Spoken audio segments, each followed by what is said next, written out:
The story of Rome begins not with a grand empire, but with a small settlement. It was a humble village, perched on a few hills beside the Tiber River. The traditional date for its founding is 753 BC.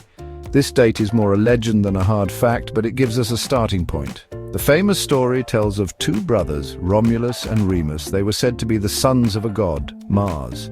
They were abandoned as babies and raised by a she-wolf. This tale was very important to the Romans. It showed they were special, chosen by the gods. It gave them a sense of destiny, a belief that they were meant for great things from the very start. Early Rome was a simple place. The people were farmers and shepherds. They lived in small huts made of wood and mud. Life was hard and survival was a daily struggle. The settlement was located in a good spot. The hills provided defense from enemies. The river offered a source of water and a route for trade. It was a strategic location, even if its first inhabitants did not fully realize it. This small community was surrounded by other more powerful groups in Italy, like the Etruscans to the north. For a long time, Rome was just one of many small towns trying to make its way in a competitive world. It was not yet the center of anything. The legend of Romulus and Remus ends in conflict. The brothers argued about where to build their new city. In a fit of anger, Romulus killed Remus. He then became the first king of Rome, naming the city after himself. This story, with its mix of divine origins and human violence, captures something true about Rome. It was a place of great ambition, but also of great brutality.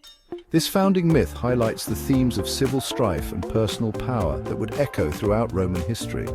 The idea of a single ruler, a king, was how Rome began its political journey, a journey that would see many dramatic changes. For its first few centuries, Rome was ruled by kings. There were 7 of them, according to tradition. These kings helped the city grow. They built walls, temples, and a drainage system called the Cloaca Maxima. The population increased as people from other areas were welcomed into the city. This openness to outsiders was a key part of Rome's early success. It allowed the city to expand its manpower and its culture. But the Romans grew tired of being ruled by kings. The last king, Tarquin the Proud, was a tyrant. In 509 BC, the people of Rome overthrew him. They decided they would never again be ruled by a single king. This was the birth of the Roman Republic. With the kings gone, Rome entered a new phase, the Republic. The word republic comes from the Latin res publica, which means the public thing or the public affair. In this new system, power was shared. Instead of a king, 2 consuls were elected each year to lead the city and its armies. This was meant to prevent any one person from having too much power for too long. The Senate, a council of elder statesmen, advised the consuls and had great influence. This new form of government was a radical experiment. It was designed to be a government of the people, at least for the wealthy and powerful citizens who could participate. It was a system that would shape Rome for nearly 500 years. The early republic was a time of constant struggle. Internally, there was a conflict between the patricians, the wealthy aristocrats, and the plebeians, the common people. The plebeians fought for more rights and a greater say in the government. Over time, they won important victories, such as the creation of the tribunes of the plebs, officials who could protect their interests. Externally, Rome was always at war. It fought battle after battle against its neighbors in Italy. Slowly but surely, Rome conquered them all. By 264 BC, Rome controlled the entire Italian peninsula. This was a remarkable achievement for a city that had started so small. This expansion brought Rome into conflict with a powerful rival, Carthage. Carthage was a great trading city located in modern-day Tunisia, across the Mediterranean Sea. The wars between Rome and Carthage are known as the Punic Wars. There were 3 of them, and they were some of the most difficult wars Rome ever fought. The most famous Carthaginian general was Hannibal. He famously marched his army, including elephants, over the Alps to attack Italy directly. He won many battles but could not capture the city of Rome itself. In the end, Rome was victorious. It destroyed Carthage completely and became the dominant power in the Western Mediterranean. The conquest of new territories changed Rome forever. The Republic was no longer just a city-state, it was becoming an empire. It controlled lands from Spain to Greece. This expansion brought immense wealth to Rome. Gold, silver, grain, and slaves poured into the city, but this new wealth also created problems. It made some Romans incredibly rich, while many others remained poor. The gap between the rich and the poor grew wider. The old republican system, designed to govern a small city, struggled to manage a vast and complex empire. The very success of the Republic began to plant the seeds of its own destruction, leading to a century of civil wars. The final century of the Roman Republic was a period of intense turmoil and civil war. The vast wealth from conquered lands had corrupted the political system. Powerful generals with loyal armies began to challenge the authority of the Senate.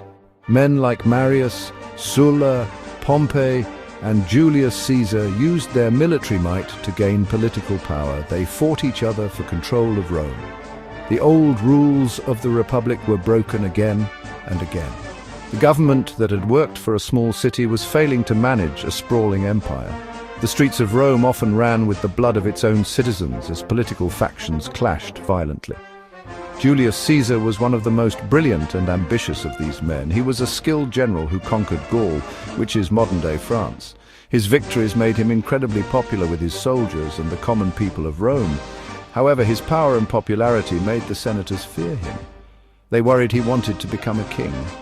When the Senate ordered him to give up his army, he refused.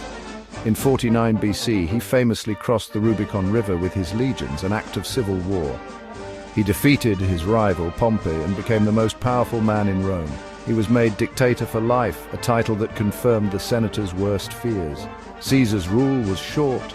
A group of senators who called themselves the Liberators believed he was destroying the Republic.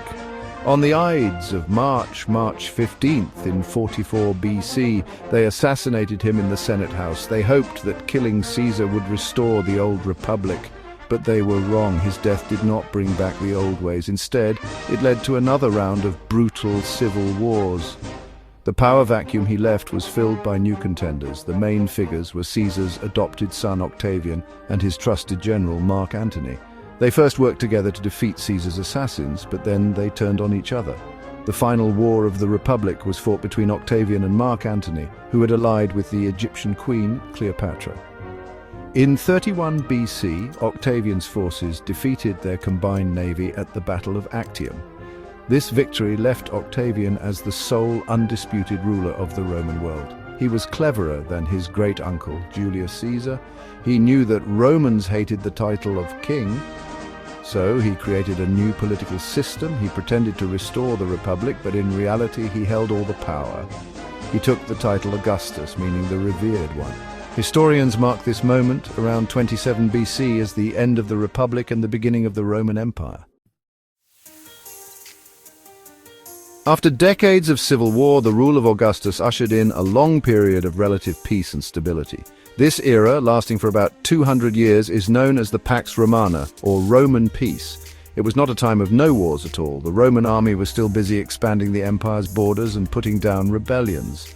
But for the people living within the vast Roman territories, it was a time of unprecedented security. The constant internal conflicts that had torn the Republic apart were over. A single emperor now held supreme authority, ensuring that powerful generals could no longer fight each other for control of the state. During the Pax Romana, the Roman Empire reached its greatest size and power. It stretched from Britain in the northwest to Mesopotamia in the east, from the Rhine and Danube rivers in the north to the Sahara Desert in the south. The Mediterranean Sea was essentially a Roman lake, with Roman territory surrounding it on all sides. A vast network of roads, famously well built, connected the far-flung provinces to the capital city of Rome. This infrastructure made travel, trade, and communication easier and faster than ever before. It allowed the army to move quickly to deal with threats and helped to unify the diverse peoples of the empire. This period saw a flourishing of Roman culture and engineering. Grand public buildings were constructed across the empire, not just in Rome itself. Aqueducts carried fresh water to cities. Amphitheaters, like the Colosseum in Rome, hosted spectacular gladiatorial games and public events. Theaters, temples, and public baths were common features of any significant Roman town. Roman law was developed and applied throughout the provinces, creating a common legal framework for millions of people. Latin became the language of government and the educated elite in the West, while Greek remained dominant in the East, yet both were part of a shared Roman world. Life for ordinary people during the Pax Romana varied greatly. For some, especially those in the cities, there were opportunities and entertainment. The state provided free grain to the poor in Rome to keep them from rioting. For others, especially the millions of slaves who worked on large farms and in mines, life was brutal and short. However, the overall stability allowed agriculture and trade to thrive. Goods from all corners of the empire and beyond flowed into Rome. Silk came from China, spices from India, and grain from Egypt. This economic prosperity was a key feature of the Roman peace and a testament to the empire's power and organization. One of the most important reasons for Rome's success was honestly its incredible army. The Roman legions were, without a doubt, the most effective fighting force of the ancient world. They were well-trained, highly disciplined, and, superbly equipped. A Roman soldier, or legionary, was a true professional. He served for 20 to 25 years. During that time, he learned to fight as part of a team, to follow orders without question, and to endure incredible hardship. The legions were not just fighters, they were also engineers. They built roads, bridges, forts and walls, like Hadrian's Wall in Britain. This army was the tool that conquered the empire and honestly the shield that defended it for centuries. Another key pillar of Roman strength was its practical and inclusive approach to governing conquered peoples. Unlike some empires that tried to destroy the cultures of those they defeated, Rome often absorbed them. They allowed local elites to keep their power as long as they were loyal to Rome and paid their taxes. They often adopted foreign gods and goddesses into their own religion. This policy of assimilation made it, a lot easier to rule a vast and diverse empire. In 212 AD, the Emperor Caracalla granted Roman citizenship to nearly all free people in the empire. This gave millions of people a stake in the success of Rome, making them feel like they were part of the project rather than just subjects. Roman engineering and infrastructure were also, fundamental to its power. The Romans were master builders. Their network of roads, totaling over 80,000 kilometers, was like the circulatory system of the empire. It allowed for the rapid movement of troops, officials, and trade goods. Their aqueducts provided cities with clean water, which improved public health and allowed urban centers to grow much larger than they otherwise could have. Their use of concrete allowed them to build massive and durable structures, like the Colosseum and the Pantheon. This physical infrastructure tied the empire together, making it easier to manage, defend, and tax. It was a visible and lasting symbol of Roman power. Finally, the system of Roman law provided a stable foundation for society and commerce. Roman law was developed over centuries and was known for being practical and comprehensive. It established clear rules about property, contracts, and inheritance. It created a legal framework that was applied with local variations across the entire empire. This predictability gave people confidence to engage in business and trade over long distances. While the law was not always applied fairly, especially between the rich and the poor, the ideal of a single, rational legal system was a powerful, unifying force. It was, honestly, one of Rome's most enduring contributions to Western civilization. After the Pax Romana ended around 180 AD, the Roman Empire entered a long period of decline.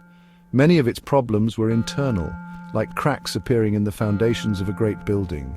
One of the most serious issues was political instability. The system of choosing a new emperor was never formally solved. After the death of an emperor, there was often a struggle for power, frequently leading to civil war. In the 3rd century, this problem became a full-blown crisis. During a 50-year period, there were more than 20 different emperors, most of whom were generals who seized power with their armies and were then murdered by a rival. This constant conflict weakened the state from within. Economic troubles also plagued the empire. The constant wars were incredibly expensive. To pay for the army and the vast government bureaucracy, emperors began to devalue the currency. They put less silver in the coins, which led to rampant inflation. Prices for everyday goods soared, and people's savings became worthless. Trade was disrupted by the constant civil wars and the increasing danger of bandits on the roads. The empire had also stopped expanding, which meant that the flow of new wealth from conquered lands and slaves had dried up. The government raised taxes to desperate levels, which crushed small farmers and business owners, forcing many into poverty. Social problems were growing as well. The gap between the very rich and the vast majority of the poor became a chasm. A small number of wealthy landowners owned huge estates, while masses of landless peasants struggled to survive. The empire suffered from several devastating plagues, which killed millions of people. This population decline created a severe labor shortage, making it harder to recruit soldiers for the army and find workers for the farms. Cities began to shrink. A sense of pessimism and apathy spread through the population. The old Roman spirit of civic duty and patriotism seemed to be fading away, replaced by a focus on personal survival or otherworldly salvation. Another significant internal change was the rise of a new religion, Christianity. At first, the Roman authorities persecuted Christians, seeing them as a strange and disloyal cult that refused to worship the Roman gods and the emperor. But the religion continued to grow, offering a message of hope, community, and eternal life that appealed to many people in a troubled world. By the 4th century, Christians were a powerful force within the empire. Emperor Constantine converted to Christianity in 312 AD, and it later became the official state religion. While this gave the empire a new unifying force, it also marked a profound shift away from the traditional values and beliefs that had defined Rome for 1,000 years. While the empire was weakening from within, it also faced increasing pressure from the outside. For centuries, Rome had successfully defended its long borders, but by the 3rd and 4th centuries, the groups living beyond the frontiers had become more numerous, better organized, and more aggressive. The Romans called these peoples barbarians, a term they used for anyone who was not Roman or Greek. Along the Rhine and Danube rivers in Europe, various Germanic tribes, such as the Goths, Vandals, and Franks, began to launch more frequent and more powerful raids into Roman territory. They were no longer just a nuisance. They were a serious threat. In the east, the empire faced a renewed and powerful rival, the Sasanian Persian Empire. The Sasanians were far more organized and centralized than the Parthian Empire they had replaced. They were a constant military threat to Rome's wealthy eastern provinces like Syria and Egypt. The Romans and Sasanians fought many long and costly wars which drained the empire's resources and manpower. The need to keep a large, expensive army stationed in the east meant there were fewer soldiers available to defend the long European frontiers from the Germanic tribes. The empire was being forced to fight on two fronts, a difficult situation for any power. The Roman army itself began to change. Because of population decline and a reluctance of citizens to serve, the government started to recruit more and more barbarians into the legions. At first, this seemed like a good solution to the manpower shortage. These barbarian soldiers were often excellent fighters. However, over time, this reliance on non-Roman troops created problems. Their loyalty was often to their commanders, who were sometimes also barbarians rather than to the Roman state. This process is sometimes called the barbarization of the army. It meant that the very institution meant to defend Rome from outsiders was now largely composed of them. The pressure on the frontiers reached a breaking point in the late 4th century.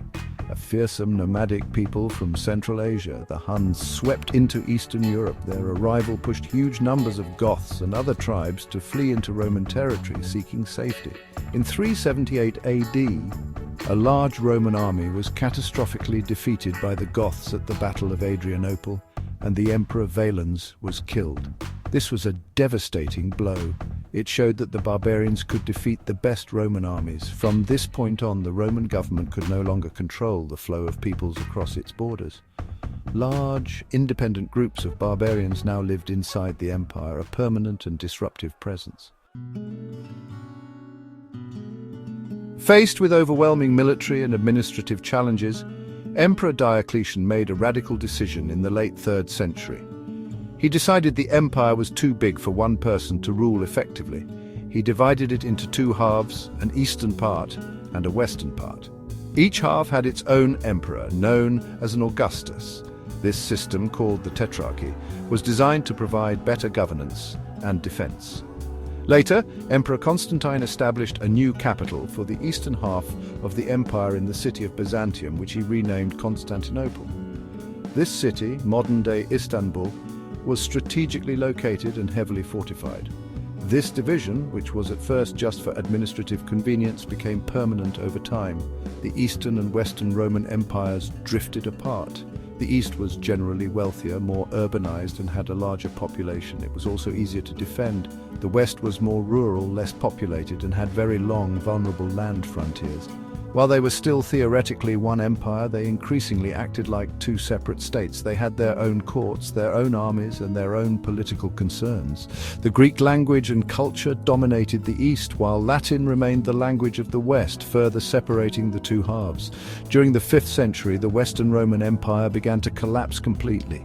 The central government in Rome lost control over its provinces. One by one, territories were taken over by various barbarian groups. The Vandals conquered North Africa, Rome's vital source of grain. The Visigoths carved out a kingdom in Spain and southern Gaul.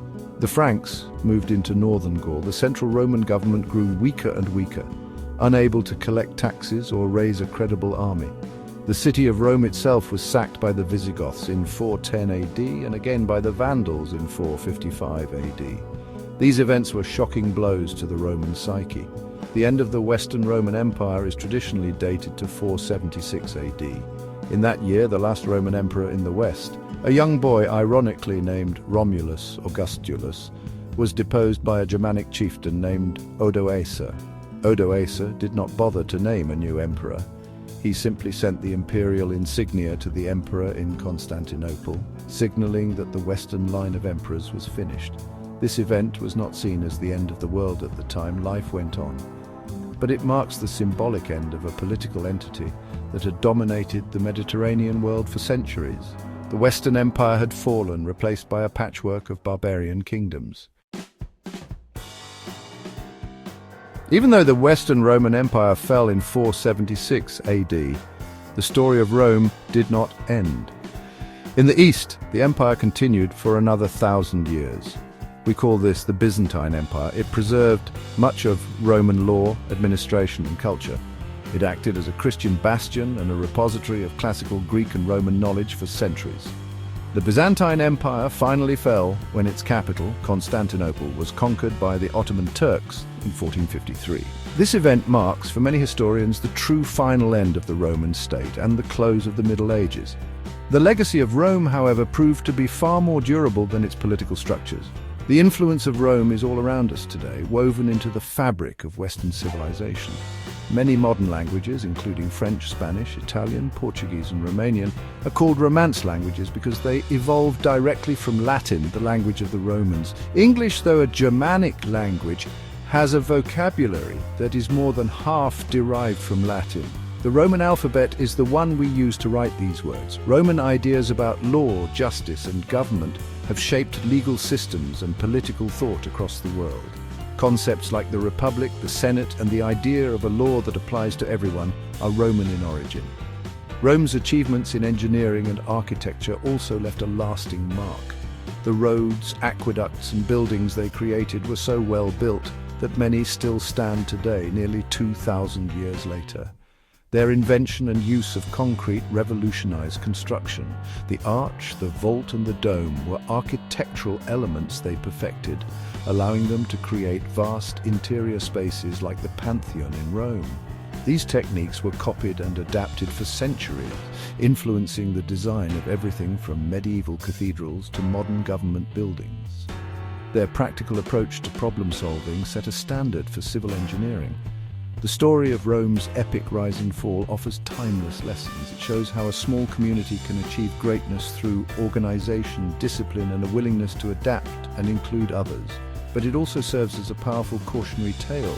It demonstrates how internal divisions, political corruption, economic inequality, and the failure to adapt to new challenges can bring down even the mightiest of empires. The history of Rome reminds us that no power is permanent, and that civilizations must constantly work to maintain the foundations of their success. Studying Rome is, in many ways, studying ourselves, holding up a mirror to our own societies and the challenges we face.